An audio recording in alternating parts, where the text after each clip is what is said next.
감사합니다. 오늘 우리 이 본문 말씀을 통해서 이 성중에 내 백성이 많음이라라는 제목의 말씀 함께 나누겠습니다. 자, 여러분 우리 함께 신앙의 고백, 믿음의 고백 하겠습니다. 주는 그리스도시요 살아계신 하나님의 아들이시니이다. 아멘. 예, 나의 고백, 여러분의 고백 되시기를 축복합니다.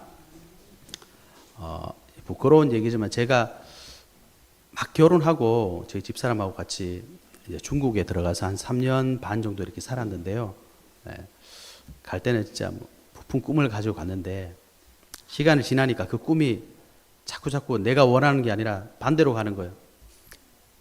뭐 중국에 갔다는 것은 뭐 돈 벌는 것이 아니라 공부를 하러 갔으니까 뭐 생활비는 자꾸 없어지죠. 제가 말은 안 했지만 통장에 제가 돈을 넣어놓고 매일 쓰니까요. 매일 쓰면 계속 마이너스 되잖아요. 여러분 그런 경험 해보셨죠? 한 돈 1,000만 원 벌기는 정말 어려운데 쓰는 거는 마음만 먹으면 하루아침에 다 쓰잖아요. 늘 저는 말도 못하고 통장에 마이너스 되는 것만 계속 고민하고 있었는데 한 3년쯤 지나니까 도저히 이제 어떻게 있을 수가 없을 정도로 이제 힘들어진 거예요. 그때서 무슨 생각이 드냐니까 이제 우리말로 망했구나. 굉장히 힘들었습니다. 그런 답을 찾지 못하니까 굉장히 힘든 거예요. 뭘 해도 힘들고 사람 만나도 어디 놀러 가도 재밌지가 않은 거예요. 늘 고민만 있습니다. 나중에 이제 알게 됐죠. 하나님께서 그 시간표를 통해 나에게 이걸 계획하고 계셨구나. 사실 그 답을 찾기 전에는 내가 미쳤지 거기를 왜 갔지. 말은 못하지만 주변에서 말도 안 하는데 다 들리더라고요. 바보 같은 놈. 엄청 힘들었습니다. 여러분 하나님은 저와 여러분이 계시는 현장에 분명한 계획이 있습니다. 그런데 우리가 하나님의 뜻을 알지 못하면요, 굉장히 힘들어요. 그죠? 하나님의 계획이 분명히 없으면 여러분 어디 가시든 거기가 편하지 않으실 겁니다. 항상 불안하고 또 잘 돼도 불안해요. 왜 이게 계속 가야 되는데 그렇지 않을까 봐. 안 되면 더 불안합니다. 내가 생각했던 그게 아니구나. 어떻게 해야 되지? 물론 이제 다른 사람들은 막 성공한 것처럼 보이고 뭐 대단한 것처럼 보이지만 그분들도 자꾸 물어보세요. 다 똑같습니다. 우리는 무슨 답을 찾아야 되느냐? 하나님의 계획.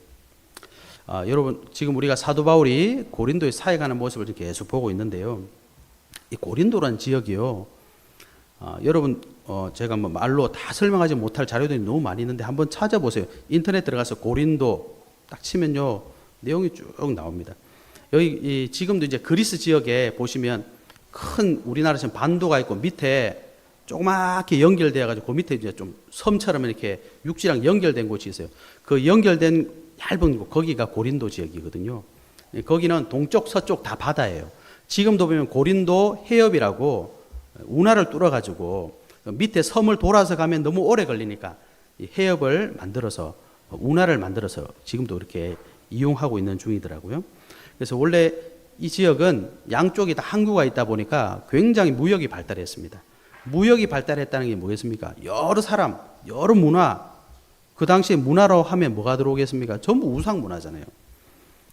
그리고 이 지역이 당시에 지방 이 아가야라는 그리스 이 일대 지방을 행정을 관리하는 관청이 소재한 곳이고 우상이 얼마나 많은지 아프로디테, 아테나, 팔리니티스, 포세이돈, 아스클레피오스, 이시스, 아폴로, 헤르메스, 티케, 데메테르, 코레, 비너스, 포투나, 만 온갖 것에 이제 신상을 세워놓고 신전 만들고 우상을 얼마나 많이 섬겼냐니까 거기서 신전에서 나오는 제사하고 남은 고기들이 전부 다 지역에 이제 쉽게 말하면 정육점으로 다 간 거죠.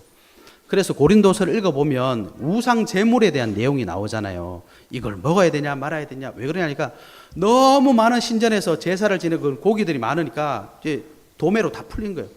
그 고기를 이제 먹고 사는 겁니다. 그 정도로 이제 우상 숭배가 심한 거죠. 또 뭐 아스클레피오스라는 신전인데 거기는 오늘날 말하면 이제 헬스나 리조트처럼 신전 안에서 휴식도 하고 명상도 하고 운동도 하고 목욕도 하고 독서도 하고 그 신전이 얼마나 큰지 14,000명이 들어갈 수 있을 정도로 여러분 지금도 10,000명이 넘게 들어갈 수 있는 규모를 지으려면 보통 기술로 짓지 못하잖아요. 이 우상 신전 하나가 그 정도였답니다.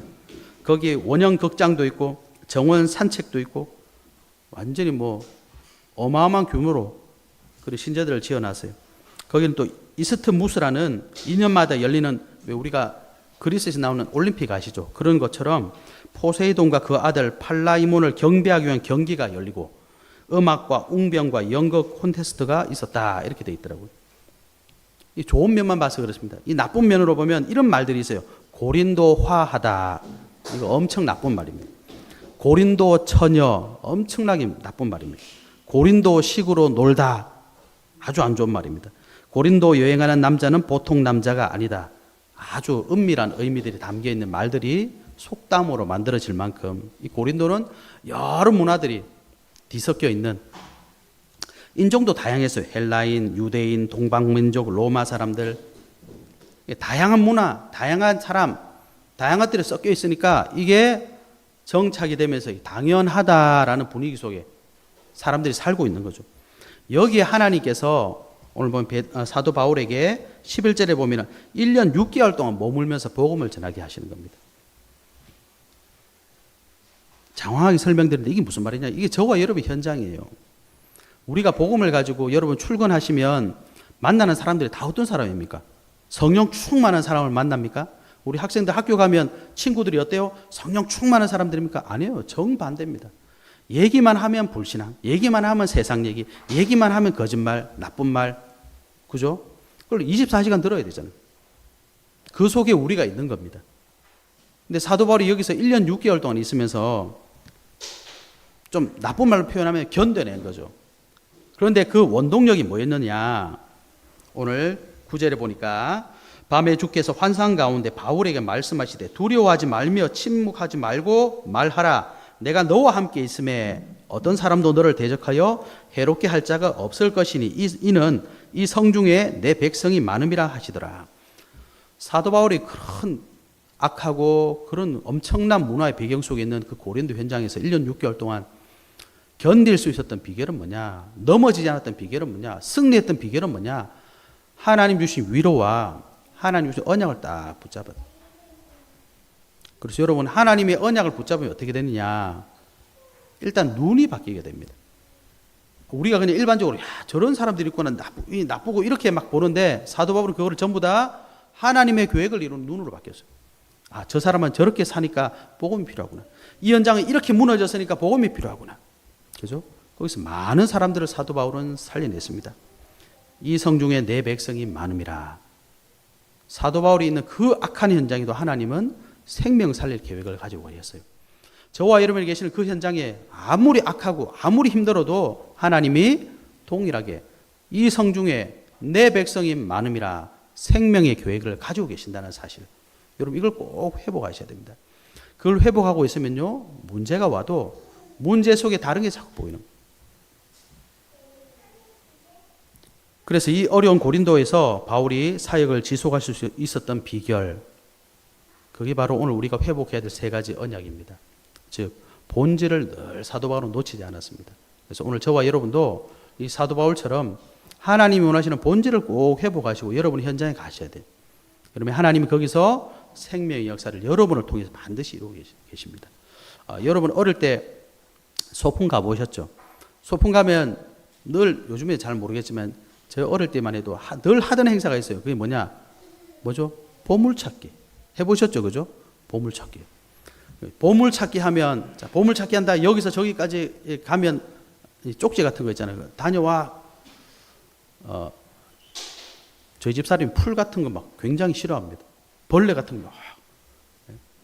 근데 보물찾기 하면요, 풀, 벌레 이런 걸 보는 게 아니라 그 뒤에 있는 숨은 걸 발견하고 다니잖아요. 그죠? 예. 근데 그냥 가라면 잘 안 가요. 아, 나 풀 싫어, 벌레 싫어, 모기 싫어, 잘 안 갑니다. 그런데 보물찾기를 하게 되면요, 풀 사이를 막, 벌레 있어도 막 가요. 왜? 목적이 다르기 때문입니다. 저와 여러분이 하나님 앞에서 언약 붙잡고 본질을 회복하면 다르게 되는 거예요. 그래서 본론적으로 저와 여러분 오늘 회복하셔야 될 세 가지 언약 중에 첫 번째는 뭐냐? 복음의 본질을 알자. 복음의 본질을 여러분 회복하셔야 여러분 현장 속에 내가 싫어하는 풀, 벌레 보는 게 아니라 응답을 볼 수 있는 눈이 열리게 되는 겁니다. 여러분,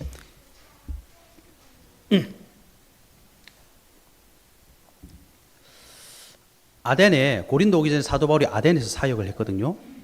근데 아덴 이후에 사도 바울이 완전히 자세가 바뀌게 됩니다. 아덴에서 바울이 사실은 그 철학자들도 많고 굉장한 문화의 배경이 있다 보니까 자기 나름대로 자신의 지혜와 지식을 이용해서 복음을 전하면 되겠구나 생각하고 전했는데 사람들이 비난하고 조롱하는 거예요. 굉장히 자존심 상하는 거잖아요. 그래서 고린도에서 사도 바울이 자기의 생각을 완전히 바꾸는 고백을 하게 됩니다. 고린도전서 2장에 보면 내가 너희에게 나아가 하나님의 증거를 전할 때에 말과 지혜의 아름다운 것으로 아니하였나니 이는 너희 중에서 예수 그리스도와 그가 십자가에 못 박히신 것 외에는 아무것도 알지 아니하기로 작정하였습니다. 내가 너희 가운데 거할 때에 약하고 두려워하고 심히 떨었노라. 내 말과 내 전도함이 설득력 있는 지혜의 말로 하지 아니하고 다만 성령의 나타나심과 능력으로 하여 너희 믿음이 사람의 지혜에 있지 아니하고 다만 하나님의 능력에 있게 하려 하였노라. 사도 바울이 아덴에서 완전히 자기의 중심을 바꾸게 됩니다. 그 이후로 사도 바울은 어디서 가든지 복음의 본질을 딱 회고하게 됩니다. 여러분, 왜 우리가 복음의 본질을 바로 알아야 됩니까? 복음은요, 하나님께서 저와 여러분을 살리기 위해 주신 방법이기 때문입니다. 다른 말로 하면 저와 여러분이 살 수 있는 방법은 우리의 방법이 아니라 하나님의 방법으로만 가능하기 때문입니다. 그걸 보고 복음이라고 하는 겁니다. 여러분, 우리가 한평생 길어봐야 한 100년 사는데 어떻습니까, 여러분? 정말 행복하십니까? 네? 그러면 인생이 정말 행복하지 않은 근본적인 이유는 뭡니까? 돈이 없어서 그렇겠습니까? 배경이 없어서 그렇겠습니까? 성경은 뭐라고 말씀하셨냐? 인간이 하나님을 떠나 있기 때문이다, 이렇게 말씀하세요. 원래 저와 여러분은 창세기 1장 27절에 보면 하나님의 형상을 가진 존재로 지음받았습니다. 영적인 존재. 그죠? 그리고 창세기 1장 28절 그 하나님의 형상대로 지음받은 하나님의 자녀들에게 하나님이 축복을 주셨어요. 그 안에 있을 때 가장 행복한 존재입니다. 그래서 저와 여러분은 모든 인간은 하나님과 함께할 때 행복한 존재예요. 그런데 하나님을 떠나게 된 겁니다. 다른 말로 하면 뭐냐? 영적으로 죽은 상태에 있는 거예요. 물고기가 물을 떠나 있는 상태입니다. 나무가 뿌리가 뽑힌 상태예요. 그러니 근본적인 행복이 있을 수가 없죠. 행복한 것처럼 보이는 거고 잠시 안락을 누리는 거지 근본적인 행복이 있을 수가 없는 겁니다. 그럼 왜 하나님을 떠나게 되었습니까? 성경이 그 얘기를 하시는 거예요. 창세기 2장 17절에 보니까 하나님께서 인류 시조 아담 하와에게 동산 중앙에 있는 선악을 알게 하는 나무의 실과를 절대로 먹지 마라. 먹으면 반드시 죽는다. 이걸 처음 인류 시조 아담 하와에게 언약으로 주셨거든요. 그 언약 붙잡고 살아야 되는데 이 언약을 불순종하고 하나님의 언약을 깨고 범죄하게 된 겁니다. 즉 선악과를 따먹어 버렸어요. 로마서 6장 23절에 죄의 삭은 사망이다 이렇게 말씀하셨어요. 그래서 죄를 지은 인간은요 근본적인 죽음에 있는 겁니다. 에베소 2장 1절에 그것을 허물과 죄로 죽었던 너희라고 이렇게 표현하고 계십니다. 그래서 예수 그리스도를 통해서 구원받지 못한 모든 사람은 지금도요 하나님을 떠나 있기 때문에 영혼이 죽은 상태. 그러니 근본적인 행복이 있을 수가 없는 거예요. 그러면 이 죄를 도대체 왜 지었습니까? 안 지으면 되지. 그죠? 그래서 죄의 기원을 성경 밝히고 있습니다. 요한계시록 12장 9절 옛 뱀, 마귀, 사탄이라고도 하고 온 천하를 꿰는 자 이렇게 얘기해 놨어요. 이게 누굽니까? 죄를 지은 원인은요. 죄는 인간이 지었습니다. 그런데 죄의 기원은 이 사탄 마귀가 인간을 유혹한 거예요. 거짓말로 유혹해서 인간이 선악과를 따먹을 수밖에 없도록 속인 겁니다. 그래서 성경은 죄의 권한을 사람에게 보지 않냐고 사단의 유혹으로 보는 거예요. 사단에게 속아서 하나님 말씀 불순종하고 죄 짓고 하나님을 떠나게 된 거예요. 영적으로 죽음 상태. 그 결과가 뭡니까? 신분 자체가 마귀 자녀라고 예수님 말씀하셨어요. 너희는 너희 아비 마귀에게서 났다. 이게 하나님 만나지 못한 사람들의 배경입니다. 마귀 자녀. 예수 안 믿는 사람 나쁜 사람이 아니라 배경 자체가 지옥이고 마귀 자녀입니다. 그죠? 그러니까 어떻게 되겠습니까? 영적 문제가 올 수밖에 없죠. 영적 문제가 뭡니까? 영적 문제. 하나님 믿고 싶은데 나는 다른 데를 자꾸 가는 거예요. 내 의지와 상관없이 자꾸 그거 가는 겁니다. 빠져드는 겁니다. 그러니 정신적으로 얼마나 고통스럽겠습니까? 삶이 얼마나 무너지겠습니까? 마지막은 어디 갑니까? 지옥이 기다리고 있잖아요. 그러니까 사람들이 다른 거는 다 할 수 있는데 죽음만은 안 받아들입니다. 죽음을 제일 싫어합니다. 왜냐? 죽음이 어떻게 되는지 본능적으로 알고 있어요. 하나님 떠난 사람은 죽으면 지옥 간다는 걸 본능적으로 알고 있습니다. 그러니 인생이 행복하겠습니까? 절대로 행복할 수 없는 상태. 그죠? 더 끔찍한 건 뭡니까? 내 모든 영적 문제를 후손들에게 그대로 전달하고 가는 거잖아요. 그래서 저와 여러분이 구원받아야 되는 겁니다. 그래서 인간의 참 행복은 이런 문제에서 빠져나와야 되는 거예요. 그걸 보고 뭐라고 말합니까? 구원받았다. 구원받아야 된다.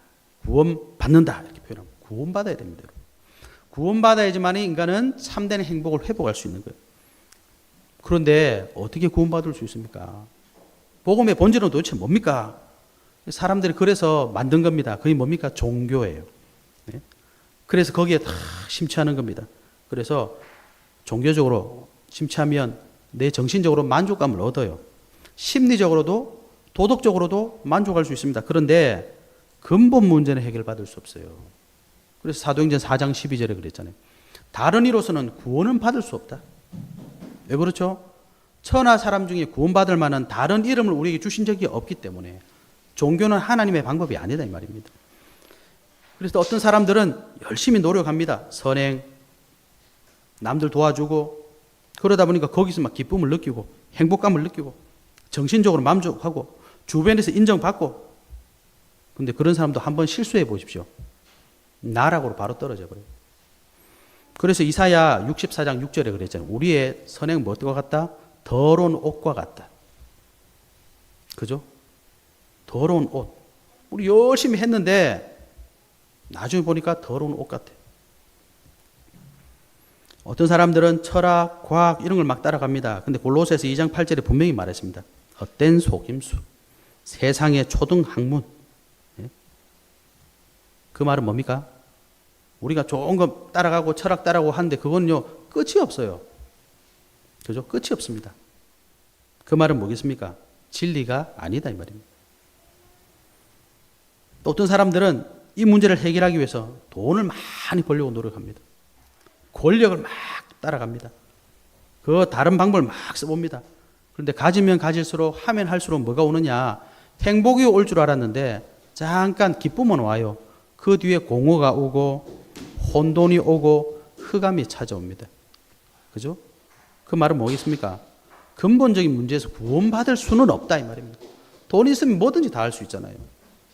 세상에서 못할 게 뭐가 있겠습니까? 그러나 근본 문제는 빠져나올 수 없다. 그래서 이것은 복된 소식이 아닙니다. 복음이 아닙니다.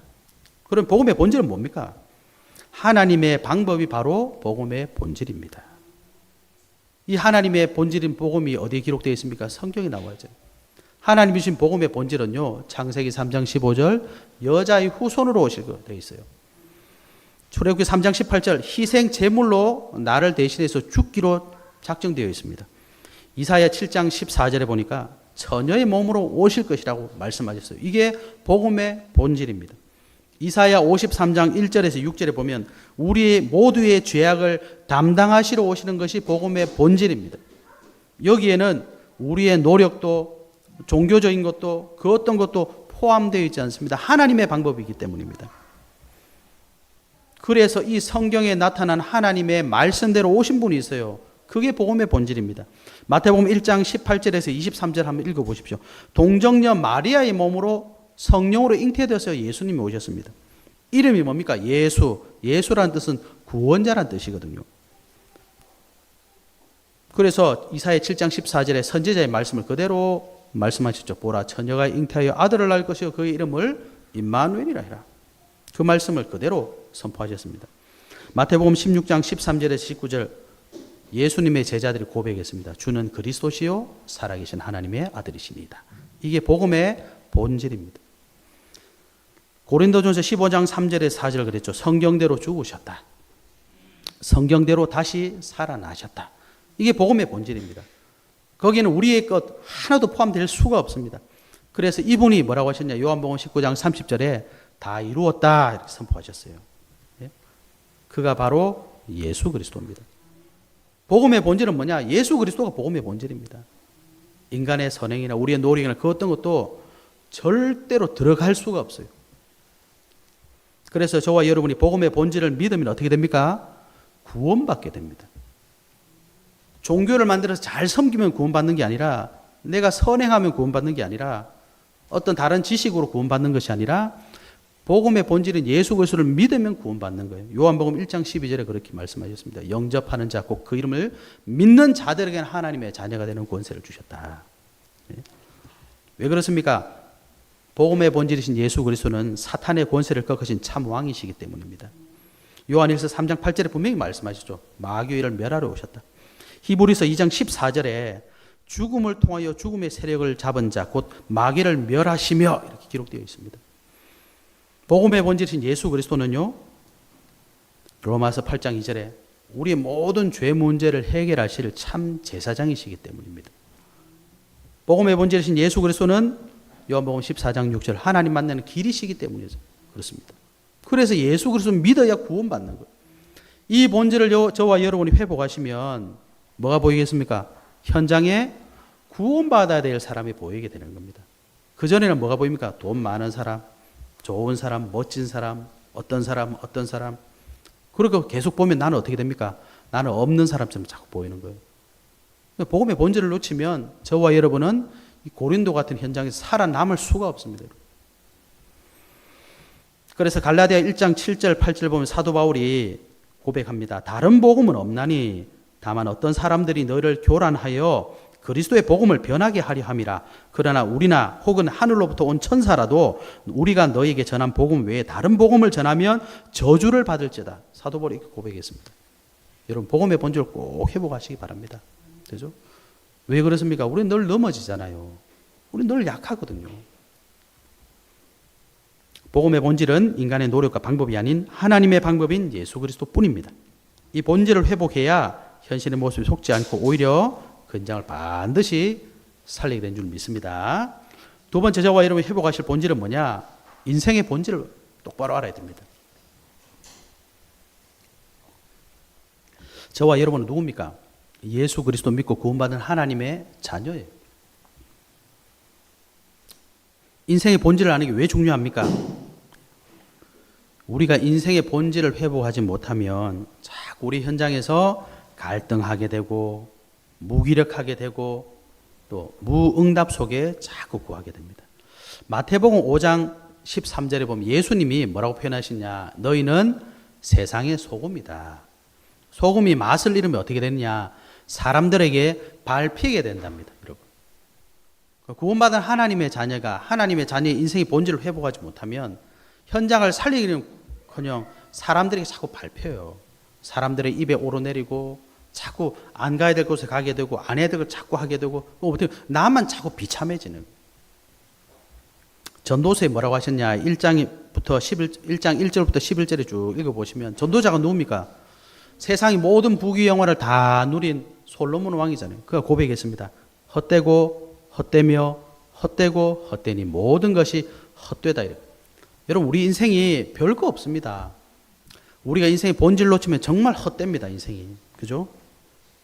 해 아래 무엇이 유익하냐? 해 아래 새 것이 없다. 다 누려본 솔로몬 왕의 고백입니다. 너 그렇게 해봤자 아무 의미 없어. 나중에 가봐 끝이야. 시편 90편 10절에 모세가 고백했습니다. 사람의 연수가 70이다. 강건하면 80이다. 자랑할 것은 수고와 슬픔밖에 없다. 이 인생이 신속이 가니 날아갑니다. 모세가 120세 살면서 한 고백입니다. 여러분. 여러분 안 그럴 것 같습니까? 우리가 뭐라고 해야 되겠습니까? 젊을 때는 막 그 시간 가는 줄 모르잖아요. 막 즐겨야 될 것 같고 놀아야 될 것 같고 막 조금만 지나 보세요. 그때가 제일 좋았는데 내가 그때 이걸 못했구나. 다 그렇게 됩니다. 여기도 우리도 이제 10년 지나면 어떻게 되겠습니까? 그럼 20년 지나면 어떻게 되겠습니까? 나만 나이 먹습니까? 우리 동현이도 20년 지나면 아저씨인데 연하도 아줌마. 금방 지나가요, 여러분. 근데 인생의 본질을 회복하지 못하면 뭡니까? 이 시간을 어떻게 해야 될지 모르는 거예요. 야고보서 4장 14절 너희 생명이 무엇이냐? 너희는 잠깐 보이다가 없어지는 안개니라. 여러분. 이사야 40장 6절 모든 육체는 풀이요 그의 아름다움은 들의 꽃과 같으니. 여러분 좀 연세 있으신 분들 느껴지시죠? 젊은 금방 갑니다. 이 상황에서 이게 맞는지 모르겠는데 제가 어릴 때 제일 좋아하던 여배우가 김혜수였거든요. 요즘 보니까 뭐 얼굴에 뭘 해가지고 너무 끔찍하다 해도 그런 말 해도 되는지 모르겠는데 좀 제가 보기엔 좀 영 아니더라고. 그걸 보면서 그렇구나. 별거 없습니다, 여러분. 금방 지나갑니다. 여러분 지금 여러분의 인생의 길이 맞습니까? 아니라면 끝에 가서 반드시 후회하게 됩니다. 그렇다면 우리의 인생의 진짜 본질은 뭡니까, 여러분? 그래서 솔로몬 왕이 고백했습니다. 전도서 12장 13절에 일의 결국을 다 들었으니 하나님을 경외하고 그의 명령들을 지킬지어다. 이것이 모든 사람의 본분이니라. 그래서 여러분 주일날 예배 드릴 수 있고 하나님 말씀이 들려지고 내가 하나님 앞에 설 수 있다. 이게 인생의 가장 큰 본질이고 최고의 축복입니다. 하나님의 자녀는 하나님이 함께 하시거든요. 이 하나님 누릴 수 있는 게 인생의 최고의 본질입니다. 이사야 60장 1절에 3절을 보십시오. 예수 그리스도의 생명 가진 자에게 뭐라고 하셨느냐? 일어나라. 빛을 발해라. 우리를 생명의 빛이라고 말씀하셨습니다. 예수님은 우리를 보고 세상의 소금이다, 빛이다 말씀하셨습니다. 고린도서 2장 12절에 보면 우리는 그리스도의 향기다. 이게 저와 여러분의 인생의 본질입니다. 우리는 그리스도의 향기다. 고린도서 3장 3절은 그리스도의 편지다. 고린도서 5장 17절 새로운 피조물이다. 고린도서 5장 20절 그리스도의 사신, 그리스도의 대사다. 이게 저와 여러분의 인생의 본질입니다. 이거 놓치고 나면요 지나가면 후회됩니다. 여러분 우리가 학생 때 생각하면 어떻습니까? 내가 다시 초등학생이라면, 내가 다시 중학생이라면, 고등학생이라면 좀 다를 수도 있겠죠. 내가 옛날에 그걸 다시 한다면, 그런 생각 한 번씩 해보시잖아요. 그죠? 저와 여러분의 인생의 본질은 우리 세상이 말하는 그것과 다릅니다. 그래서 사도 바울이 인생의 본질을 깨닫고 한 고백이 있습니다.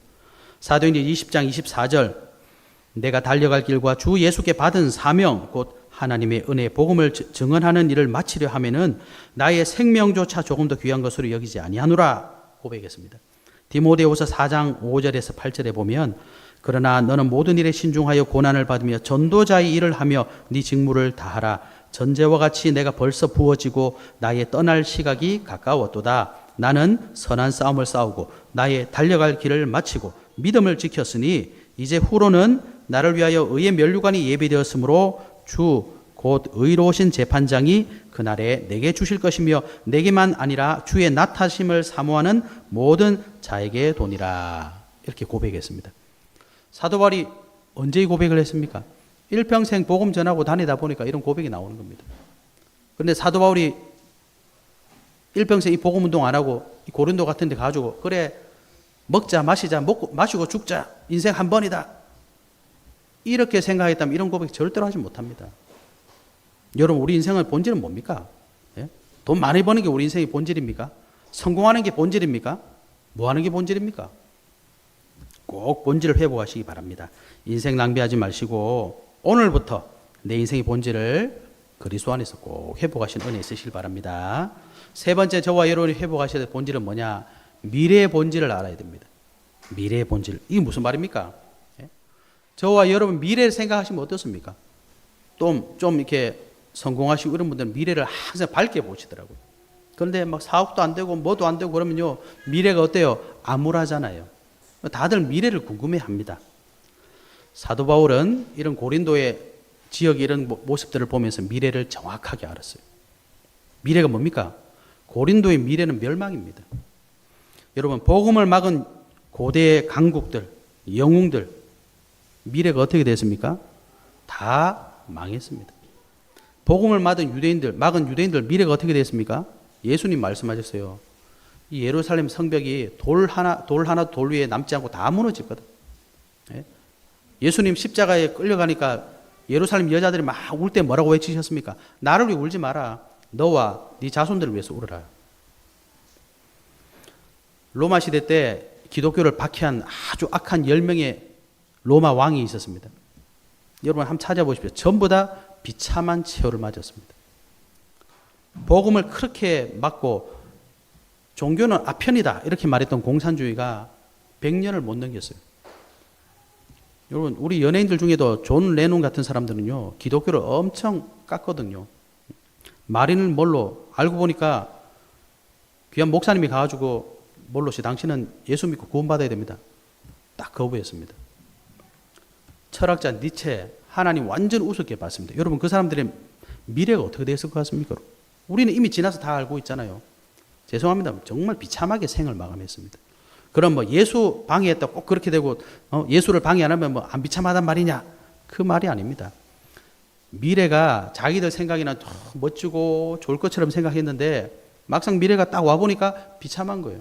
왜 그렇습니까? 미래의 본질을 놓쳤기 때문입니다. 미래의 본질이라는 게 뭡니까?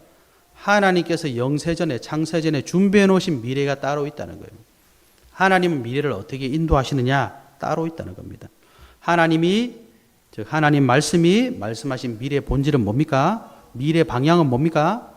정해져 있습니다. 세계 복음화. 그죠? 마태복음 24장 14절 예수님이 직접 말씀하셨습니다. 이 천국 복음이 모든 민족에 증언되기 위해서 온 세상에 증거되리 그대야 끝이 오리라. 미래 끝이 있습니다. 세계 복음화 되는 그날. 그래서 예수님께서 마태복음 28장 18절에서 20절 모든 민족을 제자 삼아라. 내가 세상 끝날까지 하늘과 땅의 모든 권세를 가지고 너와 함께 하겠다. 마가복음 16장 15절에서 20절에도 말씀하셨습니다. 만민에게 이 복음을 전해라. 19절 20절을 읽어보면 보호자에 계신 주님께서 제자들과 함께 역사하셨다. 그죠? 역사하셨다. 사도행전 1장 8절에 성령께서 오시면 권능 받고 너희가 땅 끝까지 증인될 것이다. 이게 주님이 말씀하신 미래의 본질입니다. 세계 복음화를 위해 지금 이 역사가 이 우주가 움직이고 있다는 사실. 저와 여러분이 숨쉬고 살고 있다는 사실. 예? 우리에게 생명을 왜 주셨느냐? 그래, 너는 이 땅에 돈 많이 벌어라. 한 1조 벌어라. 그리고 우리를 이 땅에 보내신 게 아니라 아직 1조 못 벌었네. 하루만 더 살아라. 그런 게 아닙니다, 여러분. 세계 복음화로 우리를 이 땅에 보내신 겁니다. 그래서 저와 여러분이 이 미래의 본질을 알고 미래의 주역이 되어야 돼요, 우리는. 그걸 놓치면 어떻게 되겠습니까? 늘 방황하는 거예요. 그래서 디모데전서 2장 4절에 보면 하나님은 모든 사람이 구원받기를 원하신다. 여기에 저와 여러분이 주역이 되어야 되는 거예요. 이사야 6장 8절 주께서 이르시되 내가 누구를 보내면 누가 우리를 위하여 갈꼬? 제가 가야겠습니다. 여기 우리의 주역이 되어야 됩니다.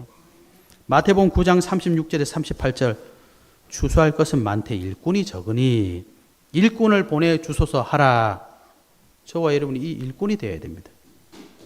디모데후서 2장 1절에서 2절 내 아들아 그러므로 너는 그리스도 예수 안에 있는 은혜 가운데서 강하고 또 네가 많은 증인 앞에서 내게 들은 바를 충성된 사람들에게 부탁하라. 그들이 또 다른 사람들을 가르칠 수 있으리라.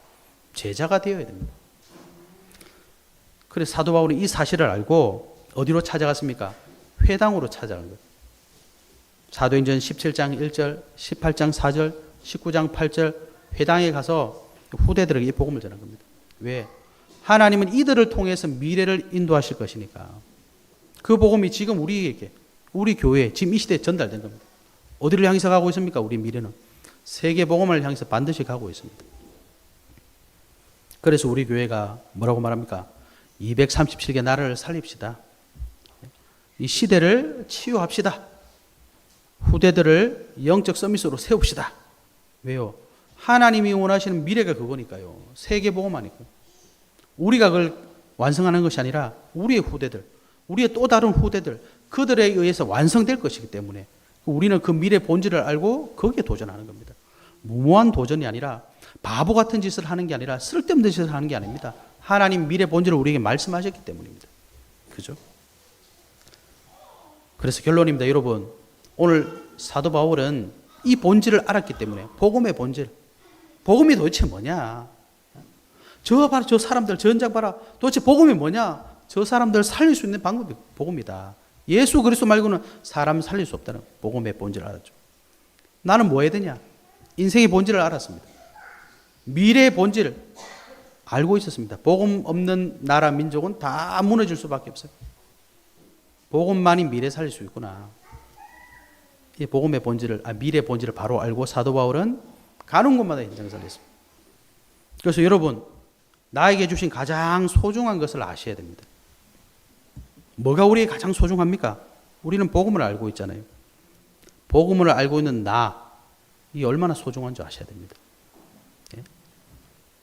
왜 그런 분들 있잖아요. 막 알코올 중독되어가지고 막 자기 자신을 막 학대하는 사람들 있잖아요. 예? 술만 마시면 싸우고, 술만 마시면 뭐 사람이 아니라 개 되고. 그게 왜 그렇습니까? 자기를 몰라서요. 자기가 얼마나 소중한 사람인지 몰라서 그렇습니다. 막 자신을 학대하고 남에게 나쁜 짓 하고. 왜 그러냐? 자기를 몰라서 그래요. 자기를 모르니까 상대방을 몰라. 내가 소중한 줄 아는 사람은요, 절대로 상대방이 함부로 하지 않습니다. 그죠? 그래서 왜 돈 좀 있고 뭐 좀 갖춘 사람들은요, 예의가 아주 깍듯합니다. 재벌 같은 사람들 만나보면요, 자녀 교육을 엄청나게 시킵니다. 왜냐? 내가 소중하니까요. 그래서 누굴 만나야 돼요? 내가 소중하니까 소중한 사람을 만나기 위해서 그렇습니다. 여러분도 대충 누굴 만납니까? 내 수준에 맞는 사람을 만나게 돼 있거든요. 내가 가장 싫어하는 짓만 하는 사람 만나? 절대 안 만납니다. 내가 안 하는 걸, 내가 하기 싫어하는 걸 자꾸 해. 그런 사람 안 만나려고 합니다. 그죠? 왜? 내가 소중하니까. 하나님께서 예수 그리스도를 보내서 나를 대신해서 십자가에 죽으시고 부활하셨습니다. 엄청나게 소중하죠. 그 소중한 사람이 지금 어디 있습니까? 여기 있잖아요. 여기가 소중한 겁니다. 그죠? 그러니까 사실은 우리가 내가 누군지 모르니까 여기가 어떤 곳인지 자꾸 놓치게 되는 거예요. 여러분, 내가 귀하면 지금 저와 여러분 있는 곳이 가장 귀한 곳입니다. 내가 지금 하고 있는 것이 가장 귀한 것입니다. 하나님 앞에서 발견하시기 바랍니다. 그래서 저와 여러분의 참 응답은 뭐냐? 하나님께서 저와 여러분을 통해 이 현장에 하실 계획을 가지신 그 하나님의 말씀의 흐름 속에 있는 겁니다. 그죠? 그 말씀 붙잡고 기도할 수 있는 사람입니다. 기도할 수 있는 그게 가장 큰 축복입니다. 말씀과 기도를 통해 현장 살리는 그 전도의 흐름 속에 있는 것이 저와 여러분의 가장 큰 응답입니다. 우리가 불신자들처럼 하나님 모르는 사람처럼 뭐 주세요, 뭐 주세요, 뭐 필요합니다. 예수님은 그거 하지 마라 그랬어요. 먼저 그의 나라와 그의 의를 구해라. 그거 아는 사람이 가장 큰 응답 가진 사람입니다. 그래서 오늘 저와 여러분이 예배 드릴 수 있다. 가장 큰 축복입니다. 그래서 저와 여러분이 이 사실을 알면 우리에게 필요한 게 뭐죠? 아무것도 없어요. 저와 여러분이 모든 현장에 다 숨겨져 있는 겁니다. 마치 여러분 현장이 어떤 곳이냐? 보물 찾기 하는 곳입니다. 문제가 왔잖아요. 문제를 싹 걷어보면 그 속에 응답의 메시지가 딱. 사람을 만났잖아요. 그 사람 뒤에 이렇게 보면 쪽지가 딱 숨어 있는 거예요. 딱 열어보면 공책 10권, 사탕 10개. 네? 그런 숨은